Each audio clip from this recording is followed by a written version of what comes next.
if you talk about leadership at the national level, Mm-hmm.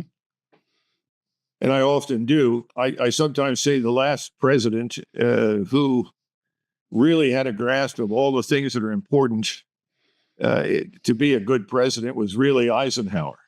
Okay. Now, Eisenhower was not a particularly good general. In fact, I think he was a pretty poor general. You're right. Okay. Didn't do very well during the Second War, but then again, we had a very weak bench. We didn't have much talent. The most talented and intelligent man who had the best grasp strategically of everything was Douglas MacArthur. And FDR did everything he could to minimize him and stuck him out in the Western Pacific in the hopes that the world would not hear much from him. But Eisenhower was sort of a debutante. He was somebody that looked good. He modeled well on the stage. He wasn't the only one.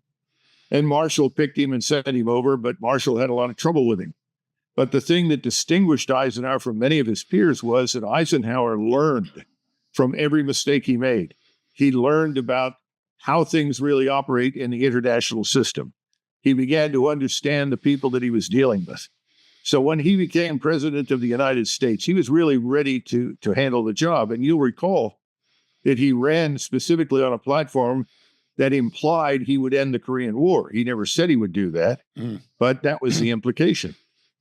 And of course, he said, I will go to Korea and I will have an answer and I will do what is in the interest of the American people. So he did.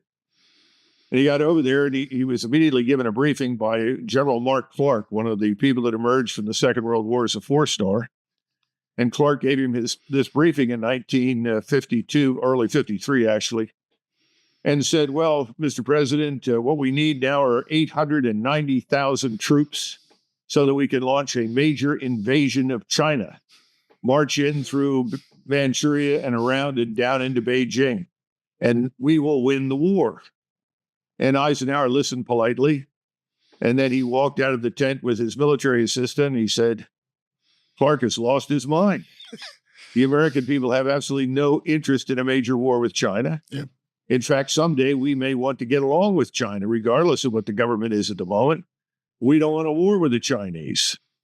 So the military said, sir, what are you going to do? He said, well, I'm going to politely end this the best way I possibly can. So he immediately said, forget it. Well, of course, the opinion polls at that point in the United States, about 58, 59% were adamantly opposed to the war and said, what the hell are we doing there? We have no business being there. This is when most Americans paid attention and thought that we belonged in the Western Hemisphere. Yeah.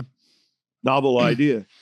And Eisenhower tended to agree with that, but Eisenhower understood we inherited a lot of obligations.